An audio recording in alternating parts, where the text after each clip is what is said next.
Western Tibet, 4,500 meters above sea level, and a mountain that four completely separate religions, without ever communicating with each other, all declared forbidden to climb. Not one human footprint exists above base camp in all of recorded history. Not because the summit is technically unreachable, because something about this place has held firmer than any law or any army for 5,000 years. 8 specific objects surround this mountain. Each one is still waiting for a real explanation. Let's begin. Object 1, the geometry. Look at any peak in the Himalayas. Jagged, asymmetrical, chaotic, the way nature tends to be. No straight lines, no sense of intention. Kailash is different in a way that is genuinely hard to dismiss. Its 4 faces deviate from a geometrically perfect plane by less than 1%. The northern face points exactly north. The eastern face points exactly east. Orientation error, less than 2 degrees. Not a single neighboring peak in the entire Himalayan range shows anything like this. Geologists call it structural anisotropy. Fracture lines in the rock running in specific directions, weathering following those lines. Real mechanism, real science.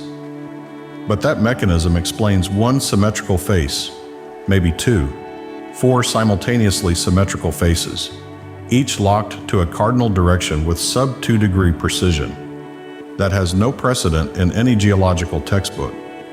No example exists anywhere else on Earth. Researcher Ernst Muldashev, who led multiple expeditions here through the 1990s and 2000s, noted something else. The angle of Kailash's faces is nearly identical to the angle of the faces of the Great Pyramid of Giza. He also observed that the rock on the outer surface appears visually denser and more uniform than the rock exposed inside the cracks, as though the outer shell is a different material entirely.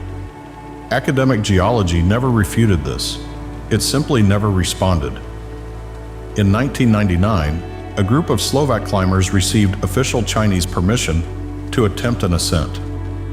The permit was revoked after 4 separate religious organizations, groups that have never coordinated on any issue in their entire histories, filed simultaneous protests.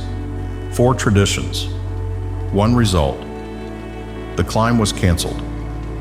What is happening in the geology of those 4 perfectly oriented faces? There are no published field studies with direct measurements. Access to the mountain is controlled tightly and without explanation. The mountain stands, and certain people appear entirely comfortable leaving it that way. Object 2, the time anomaly. At the base of Kailash, something begins happening to people that physiologists still cannot cleanly explain. Pilgrims completing the Kora, the traditional 3-day clockwise walk around the mountain, report the same effect across centuries and across cultures with no connection to each other. Hair and nail growth accelerates dramatically, not as a vague impression, as a measurable physical result. People who track their nail length before and after the route consistently recorded growth equivalent to 2 full weeks of normal biological output in 3 days. This pattern appears in Tibetan chronicles, in journals kept by 19th century British officers, in field diaries of Soviet geologists from the 1960s, in expedition reports from the 2000s, 1 century of documentation, multiple independent sources with no reason to agree. Soviet astrophysicist Nikolai Kozyrev, whose work was classified in the USSR and only partially declassified in the 1990s, argued that time is not a universal constant, that it can locally accelerate or decelerate depending on the physical conditions of the surrounding environment. His experiments with gyroscopes at different locations around the planet produced reproducible anomalous results that no one has explained to this day. Biologists offer the cautious version: altitude, ultraviolet radiation, physical exertion, and dietary changes all accelerate metabolism. Plausible, but incomplete, because the anomaly isn't recorded uniformly along the entire route.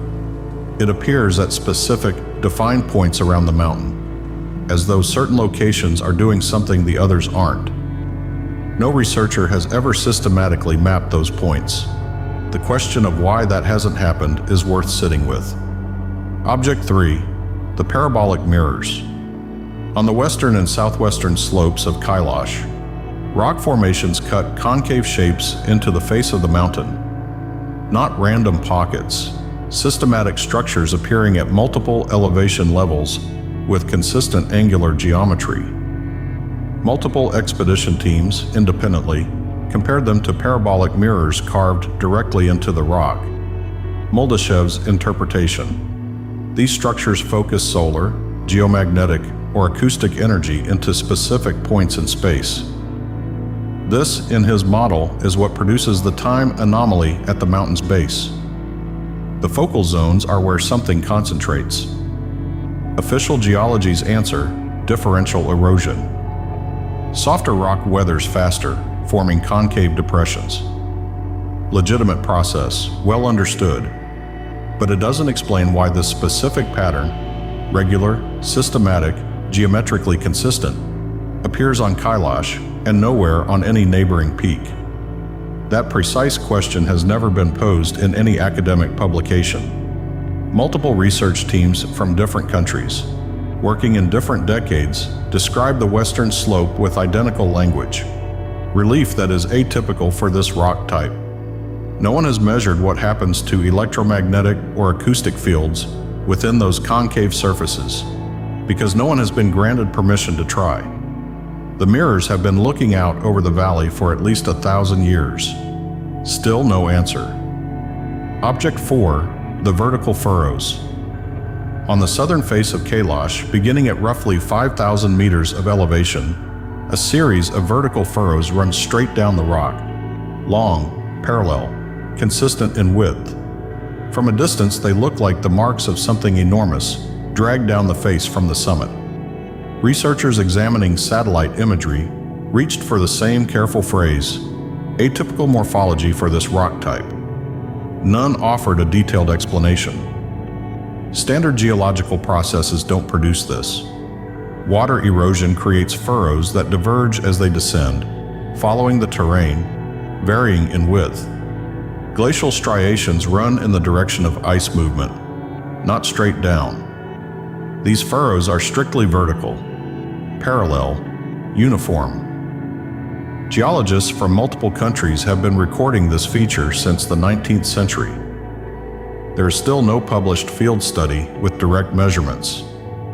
Moldashev called them a staircase to heaven and incorporated them into his argument that Kailash is an artificial or significantly modified structure. Academic science rejected this without detailed rebuttal, which is itself unusual.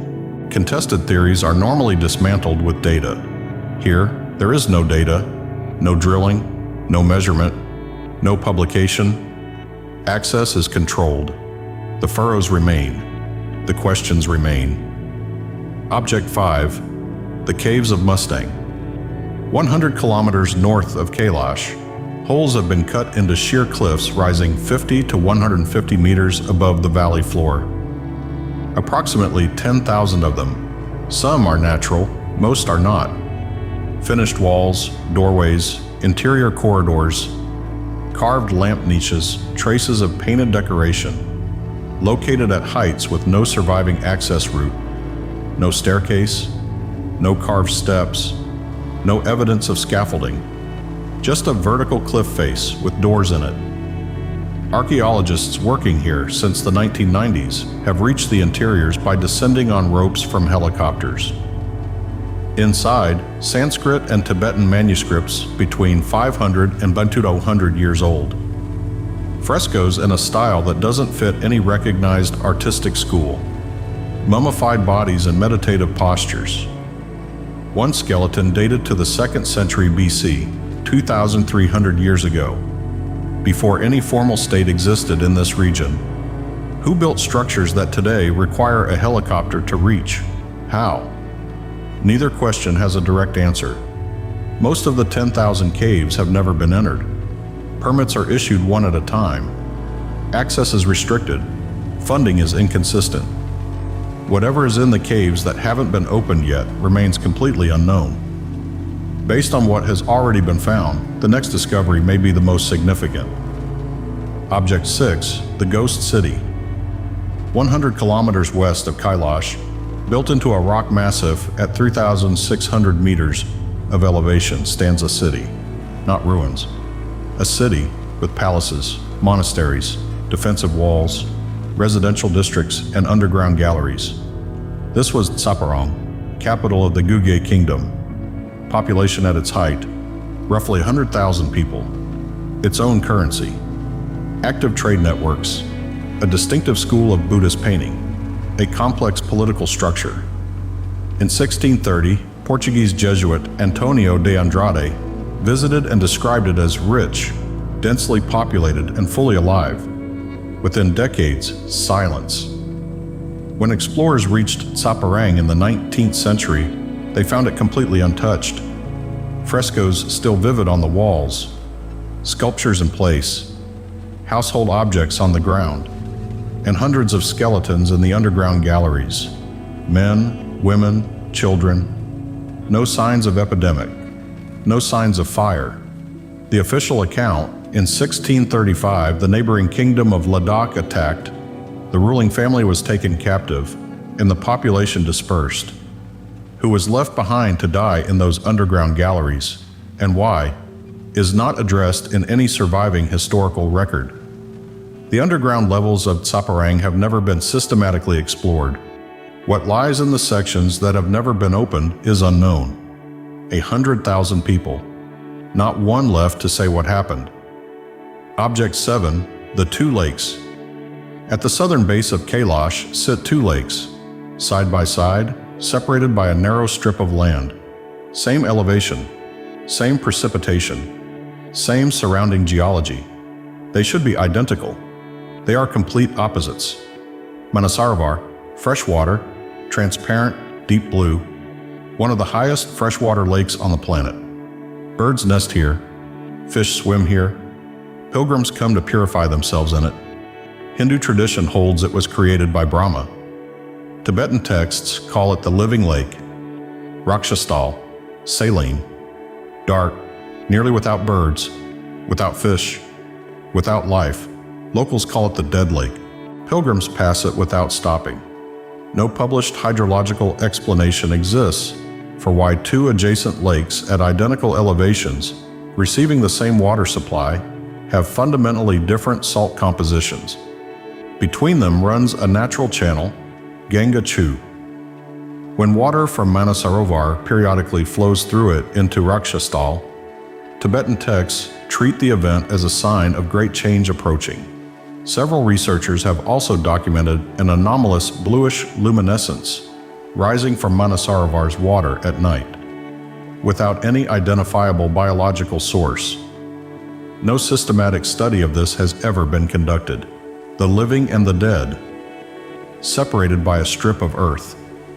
Science has not officially explained what makes one alive and the other dead. Kailash looks down at both from 6,500 meters and says nothing. Object 8, the Black Zone. To the northwest of Kailash lies an area Tibetans call the Black Peak. On standard Chinese maps, it appears as a blank white rectangle. No terrain, no labels, no coordinate grid. In an era when commercial satellites can image any point in the Himalayas in high resolution, this section is simply absent. Explorers approaching from multiple directions describe a consistent set of effects. Compasses give erratic, unstable readings. GPS devices freeze or record coordinates that don't match the actual terrain.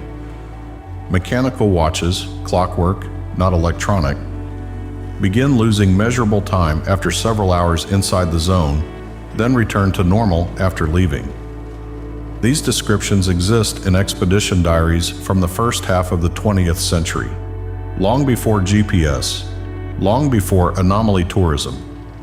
Soviet geophysicists in the 1960s and 1970s recorded anomalous geomagnetic field readings in this region with a clear spatial structure, centered not on any neighboring mountain, but on a specific point in open space.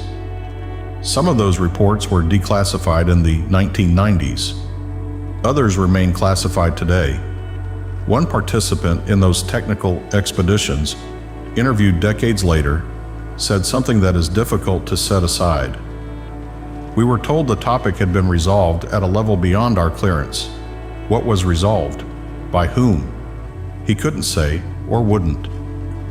1939. Europe is weeks from war, and two expeditions converge on Kailash simultaneously without knowledge of each other.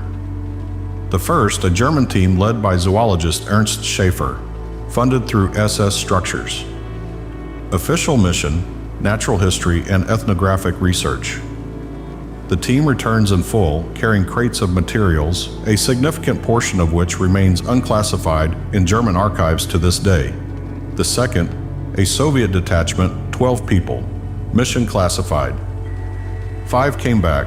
7 are listed as missing in the field. Status: never resolved. What both superpowers were looking for at the same mountain in the same year is not in any open source. Kailash stands today exactly as it stood 3,000 years ago. 4 faces, a sharp peak, not a single human footprint above base camp.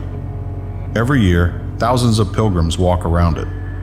Not one attempts to climb, not because it is impossible, but because something unwritten, invisible, and unexplained has held this place apart from the rest of the world for as long as anyone can remember. Which of the 8 objects hit you hardest? Drop the number in the comments.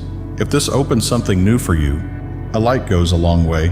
It tells me this is worth continuing. Subscribe. There are still places on this planet that no school will ever teach you about.